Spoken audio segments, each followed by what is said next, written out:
మల్లికార్జున్ ఖర్గే, రాహుల్ గాంధీ గారు ప్రకటించిన అభ్యర్థి ఆల్ ఫోర్స్ నరేందర్ రెడ్డి గారు, వేదిక మీద ఉన్న పెద్దలు, ఈ సమావేశంలో దాదాపుగా 4 గంటల నుంచి నిరీక్షిస్తున్న ప్రాణ సమానులైన పట్టభద్రులు కాంగ్రెస్ పార్టీ కార్యకర్తలందరికీ కూడా హృదయపూర్వకంగా నమస్కారాలు. ముఖ్యంగా మా ఆడపడుచులు చాలామంది వచ్చి ఈరోజు ఆశీర్వదించడానికి విచ్చేసినందుకు మా ఆడపడుచులందరికీ కూడా మనస్ఫూర్తిగా ధన్యవాదాలు, కృతజ్ఞతలు. మంచిర్యాల శాసనసభ ప్రాంత ప్రజలు అదృష్టవంతులు. ఎందుకయ్యా అంటే మీరు ఒక్క ఓటేసి ఎమ్మెల్యేని అనుకుంటే మీకు 2 సేవకులు వచ్చింది 24 గంటలు ఎప్పుడు నిరంతరం మిమ్మల్ని కాపాడుకోవడానికి. మీరు ఓటేసింది ప్రేమ్సాగర్ రావు గారికి అయితే వారు 16 గంటలు పనిచేస్తే మీకోసం రోజుకు 24 గంటలు పనిచేసే సురేఖమ్మ గారు జిల్లా పార్టీ అధ్యక్షులుగా, మీ సోదరిమణిగా మిమ్మల్ని అందరినీ నిరంతరం మీ కుటుంబ సభ్యురాలుగా కాపాడుకుంటున్నందుకు వారిని అభినందిస్తున్నా. మీరు అదృష్టవంతులు అని చెప్పి ఈ వేదిక మీద నుంచి నేను చెప్పదలుచుకున్నా. మిత్రులారా, ఇవాళ ఈ వేదిక మీద నుంచి ఇక్కడికి వచ్చేసిన మిత్రులనే కాదు, ఈ సమావేశాన్ని చూస్తున్న తెలంగాణ రాష్ట్ర నలుమూలలో ఉన్న వాళ్లకు, ముఖ్యంగా ఆదిలాబాద్, నిజామాబాద్, కరీంనగర్, మెదక్ జిల్లా పట్టభద్రుల ఓటర్లను గుండె మీద చేయి పెట్టుకొని ఆలోచన చేయమని నేను విజ్ఞప్తి చేస్తున్నా. ఇవాళ ఈ ఎన్నికల బరిలో ప్రధానంగా కాంగ్రెస్ పార్టీ నుంచి నరేందర్ రెడ్డి గారు ఉంటే, భారతీయ జనతా పార్టీ నుంచి వారు ఒక అభ్యర్థిని నిలబెట్టిండ్రు. ఈరోజు ప్రధాన ప్రతిపక్ష పార్టీ బీఆర్ఎస్ గురించి ఒక 2 నిమిషాలు మాట్లాడుకుందాం. ఇవాళ ఈ ఎన్నికల్లో వాళ్ళకి అభ్యర్థి లేడు, ఈ ఎన్నికల్లో పోటీ చేయలేదు. కానీ హరీష్ రావు గారు, కేటీఆర్ గారు, టీఆర్ఎస్ నాయకులు కాంగ్రెస్ పార్టీని ఓడించండి, కాంగ్రెస్ పార్టీని మీరు ఎట్లనన్నా చేసి కింద పడేయండి అని వాళ్ళు విజ్ఞప్తి చేస్తున్నారు. మరి నేను ఈ వేదిక మీద నుంచి పట్టభద్రులను అడుగుతున్నా, బీఆర్ఎస్ వాళ్ళు మమ్మల్ని ఓడగొట్టమని చెప్తున్నారు. మంచిదే, మీ కోపం, మీ పగ ఈ పట్టభద్రులు అర్థం చేసుకుంటారు. కానీ మీరు ఎవరిని గెలిపించమని చెప్తున్నారని నేను అడుగుతున్నా. మీ అభ్యర్థి ఎవరు? మీ అభిమానులు కానీ, మీ పార్టీ నాయకులు కానీ ఎవరికి ఓటేస్తారు? ఇదే మెదక్ జిల్లాలో హరీష్ రావు గారు ఓటరు, చంద్రశేఖరరావు గారు ఓటరు, కేటీఆర్ గారు ఓటరు, కవిత గారు ఓటరు. వీళ్ళందరూ చదువుకున్నోళ్ళే, వీళ్ళందరూ పట్టభద్రులే. రేపు పోలింగ్ బూత్కి వెళ్ళి వీళ్ళు ఎవరికి ఓటేస్తారని నేను అడుగుతున్నా. ఇవాళ పట్టభద్రులకు వీళ్ళకి సమాధానం చెప్పాల్సిన అవసరం లేదా? ప్రజాస్వామ్యంలో ప్రధాన ప్రతిపక్ష పార్టీ ఎన్నికల్లో పోటీ చేయకుండా ఈరోజు కాంగ్రెస్ పార్టీని ఓడగొట్టండి అని అడుగుతున్నారు. దీని మతలబ్ ఏందో తెలంగాణ సమాజం గమనించాలి. ఇవాళ మరి వాళ్ళ పార్టీ నాయకులు, వాళ్ళ బంధువులు కాదు, ఇవాళ సొంతంగా కేసీఆర్ పట్టభద్రుడే, కేటీఆర్ పట్టభద్రుడే, కవిత గారు పట్టభద్రురాలే, హరీష్ రావు గారు కూడా నాకు తెలిసి పట్టభద్రుడే అని నేను అనుకుంటున్నా. మీ 4 ఓట్లు ఎవరికి వేయదలుచుకున్నారు, మీరు ఎవరికి మద్దతు ఇస్తున్నారని చెప్పి నేను ఈ వేదిక మీద నుంచి అడుగుతున్నా. ఇవాళ ఈ రహస్యం ఏంది, ఈ గూడుపుటాని ఏంది, మీరు ఢిల్లీలో చేసిన మంతనాలు ఏంటివి అని చెప్పి ఈరోజు ఈ వేదిక మీద నుంచి అడుగుతున్నా నేను. అదేవిధంగా 2023 డిసెంబర్లో జరిగిన ఎన్నికల్లో మీ అధికారం కోల్పోయారు. 2024 పార్లమెంట్ ఎన్నికల్లో 8 సీట్లలో మీకు డిపాజిట్లు పోతే బీజేపీ వాళ్ళు 8 సీట్లలో గెలిచిండ్రు. మీ డిపాజిట్లు పోతే ఎట్లా, అవే సీట్లలో బీజేపీ వాళ్ళు గెలుస్తారు ఎట్లా? గింత లెక్క మా తెలంగాణ 4 కోట్ల ప్రజలకు అర్థమైతలేదా? ఇవాళ మీరు మీ డిపాజిట్లు ఒడగొట్టుకొని మీ ఓట్లను బీజేపీ వాళ్ళకి వేపించి బీజేపీ వాళ్ళని గెలిపించారు. సరే, మీరు చీకట్లో ఏం మాట్లాడుకున్నారో, మీరు చీకట్లో ఏం అల్లై బల్లయి చేసుకున్నారో నేను అడగదలుచుకోలే.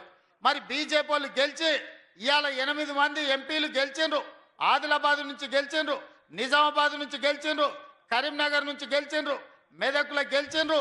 ఇవాళ 4 ఎంపీలు ఉన్నారు, దాదాపుగా 7 మంది ఎమ్మెల్యేలు ఈ ప్రాంతం నుంచే ఉన్నారు బీజేపీ వాళ్ళకు.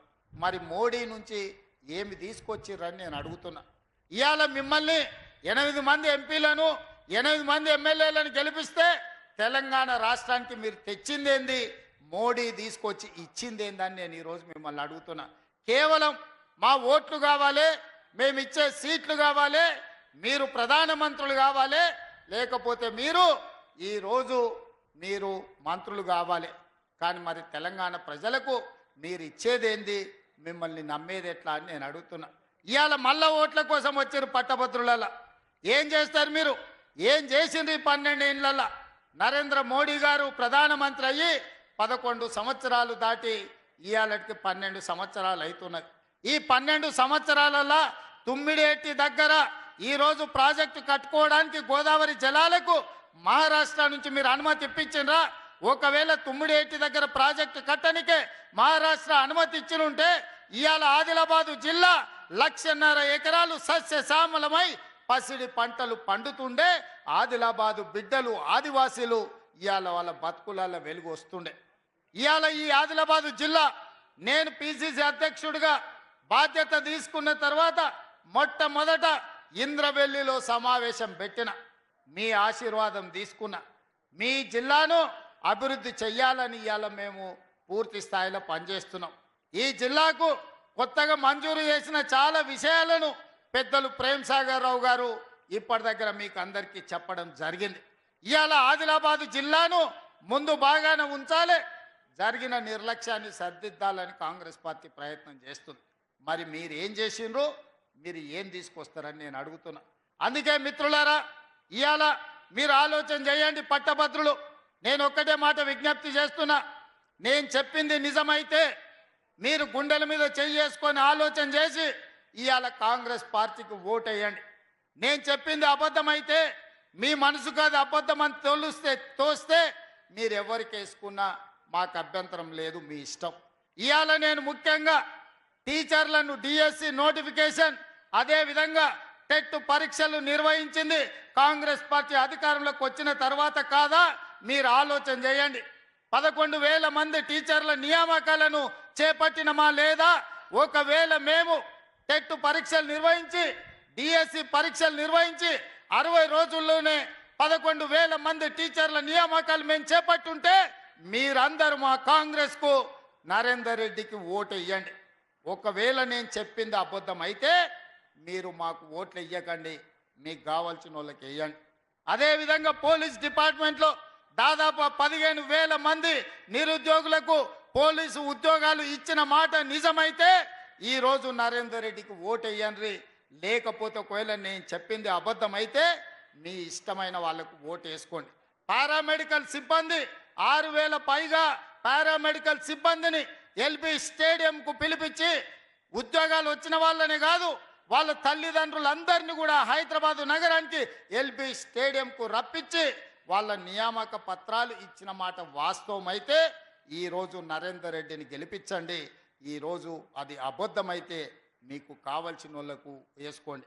ఈ విధంగా వివిధ శాఖలలో 55,163 మందికి ఎల్బీ స్టేడియం సాక్షిగా ఒక్కొక్కరిని వాళ్ళ కుటుంబ సభ్యులను వాళ్ళ తల్లిదండ్రులను పిలిపించి వాళ్ళకు ఉద్యోగ నియామక పత్రాలు అందించి వాళ్ళ కుటుంబాల కళ్ళల్లో ఆనందం చూసిన మాట వాస్తవమైతే ఈ పట్టభద్రులందరూ కూడా ఇవాళ కాంగ్రెస్ పార్టీని గెలిపించండి అని నేను అడుగుతున్న మిత్రులారా.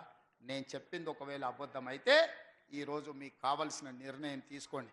కానీ అదే నరేంద్ర మోడీ గారు 2014 ఎన్నికల్లో 2019 ఎన్నికల్లో ప్రతి సంవత్సరం 2 కోట్ల ఉద్యోగాలు ఇస్తా అన్నాడు.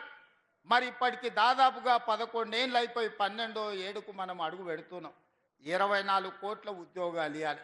ఏ లెక్కనైనా నరేంద్ర మోడీ గారు తెలంగాణ రాష్ట్రానికి దాదాపుగా 1 కోటి ఉద్యోగాలు బకాయి పడ్డాడు, బాకీ పడ్డాడు. ఆయన ఇచ్చింది ఎన్ని ఉద్యోగాలంటే 2 ఉద్యోగాలు ఇచ్చిండు. ఒకటి కిషన్ రెడ్డికి, 2 బండి సంజయ్కి. తెలంగాణ రాష్ట్రంలో మోడీ గారు ఇచ్చిన ఉద్యోగాలు ఏమన్నా ఉన్నాయంటే 2 ఉద్యోగాలు. ఆ రెండిట్లో ఒకటి కిషన్ రెడ్డికి ఇస్తే ఇంకొకటి బండి సంజయ్కి ఇచ్చారు. ఇంకెవరికైనా ఉద్యోగాలు ఇచ్చిండ్రా? ఎవరికైనా ఈడున్న వేలాది మందిలో నరేంద్ర మోడీ ఎవరికైనా ఉద్యోగం ఇచ్చిండా?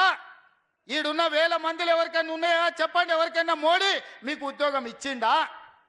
మరి ఇన్ని 1000 మంది పట్టభద్రులు ఇక్కడ ఉన్నారు, ఒక్కరికి కూడా మోడీ ఉద్యోగం ఇవ్వకపోతే ఇవాళ బీజేపీ వాళ్ళు పట్టభద్రుల ఓట్లు అడిగే హక్కు ఎక్కడదని ఇవాళ నేను అడుగుతున్న ఈ వేదిక మీద నుంచి ఇవాళ ఫీజు రియంబర్స్మెంట్ కానీ లేకపోతే ఐటీఐలను ఒకనాడు ఐటీఐలు అంటే ఐటీఐ చేస్తే ఉద్యోగం వచ్చేది. ఇవాళ ఐటీఐలో చెప్పే చదువుకు బయటకు వస్తే సంబంధమే లేదు.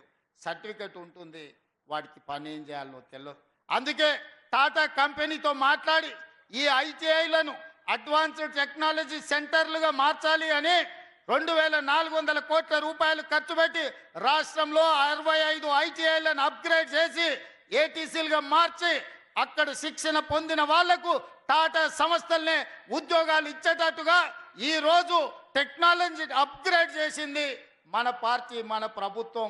నేను చేసింది నిజమైతే మీరు మీ కుటుంబాలు కాంగ్రెస్కు ఓటేయండి. నేను చెప్పింది అబద్ధమైతే మీరు ఎవరికి ఓటేసుకున్నా పర్వాలేదు. ఇవాళ డాక్టర్లుగా, లాయర్లుగా, ఇంజనీర్లుగా, పట్టభద్రులుగా మీరు సర్టిఫికెట్లు తీసుకుంటారు. కానీ శిక్షణ సరిగ్గా లేక, సాంకేతిక నైపుణ్యం లేక చాలా మందికి ఉద్యోగ ఉపాధి అవకాశాలు రావడం లేదు. అందుకే ఈరోజు వివిధ పరిశ్రమలల్లో మీకు ఉద్యోగాలు రావాలి, పట్టభద్రులు బాగుపడాలి అని యంగ్ ఇండియా స్కిల్స్ యూనివర్సిటీని దేశంలోనే ఎక్కడ లేని విధంగా పబ్లిక్ ప్రైవేట్ పార్ట్నర్షిప్లా ఈరోజు మనం ఫ్యూచర్ సిటీలో దేశానికి ఆదర్శంగా ఉండే విధంగా తీర్చిదిద్ది ఆ యూనివర్సిటీకి చైర్మన్గా Mahindra group of companies chairman Anand మహీంద్రాను ఈరోజు చైర్మన్ చేసి వాళ్ళకి శిక్షణ ఇచ్చి ప్రతి సంవత్సరం వేలాది మంది నిరుద్యోగులకు శిక్షణ ఇవ్వడం ద్వారా ప్రైవేటు పరిశ్రమలలో వేలాది ఉద్యోగాలు ఇవ్వడానికి ఇవాళ మనం ప్రయత్నం చేస్తున్నాం. నేను చెప్పింది నిజమైతే యంగ్ ఇండియా స్కిల్స్ యూనివర్సిటీని మనం ప్రారంభించుకుంటే మీరు ఓటు నరేందర్ రెడ్డికి వేయండి. నేను చెప్పింది అబద్ధమైతే మీరు ఎవరికి ఓటేసుకున్నా నాకు పర్వాలేదని నేను ఈరోజు చెప్పదలుచుకున్నా. ఈ వేదిక మీద ఉన్న పెద్దలకు, ఇక్కడికి వచ్చిన మిత్రులకు నేను విజ్ఞప్తి చేస్తున్నా. ఈ దేశం 140 కోట్ల జనాభా, 140 కోట్ల జనాభా ఒలింపిక్ క్రీడల్లో ఒక్క గోల్డ్ మెడల్ కూడా తీసుకురాలేదు. ఈ దేశంలో ఉన్న కోట్లాది మంది యువకులకు శిక్షణ లేకపోవడం వల్ల, మోడీ గారు పట్టించుకోకపోవడం వల్ల ఒలింపిక్ గేమ్స్లో ఒక్క గోల్డ్ మెడల్ కూడా రాలేదు. కానీ మొన్న నేను సౌత్ కొరియా ఆ కంట్రీకి పోయినప్పుడు నేను శ్రీధర్ బాబు గారు ఒక యూనివర్సిటీకి పోయిన, సౌత్ కొరియన్ స్పోర్ట్స్ యూనివర్సిటీ 30 ఎకరాలలో ఉన్న యూనివర్సిటీలో 16 మెడల్స్ తీసుకొచ్చిన ఒక్క యూనివర్సిటీ స్టూడెంట్స్. అందులో ఒక ఆడపిల్ల 3 గోల్డ్ మెడల్స్ తీసుకొచ్చింది ఆర్చరీలో.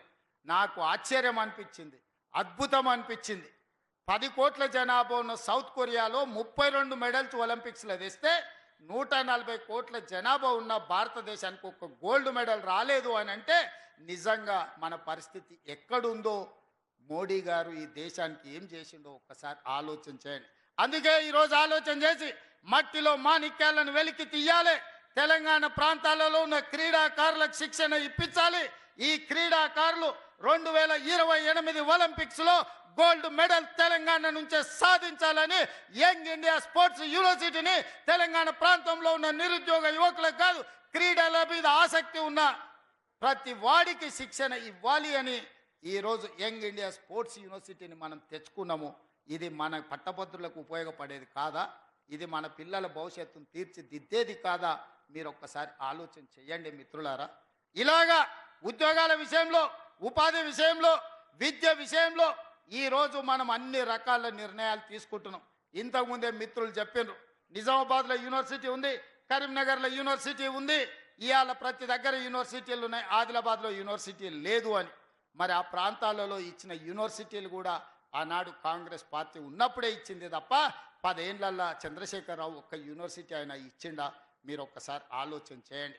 రేపైనా మీ ఆదిలాబాద్కు యూనివర్సిటీ రావాలంటే పట్టభద్రుల నుంచి చదువుకున్న నరేందర్ రెడ్డి ఎమ్మెల్సీగా అయితే మీ తరఫున ప్రతినిధిగా ఉంటాడు, ప్రభుత్వంతో మాట్లాడతాడు. ఆదిలాబాద్కు కావలసిన యూనివర్సిటీని సాధించే ప్రయత్నము నరేందర్ రెడ్డి చేస్తాడు.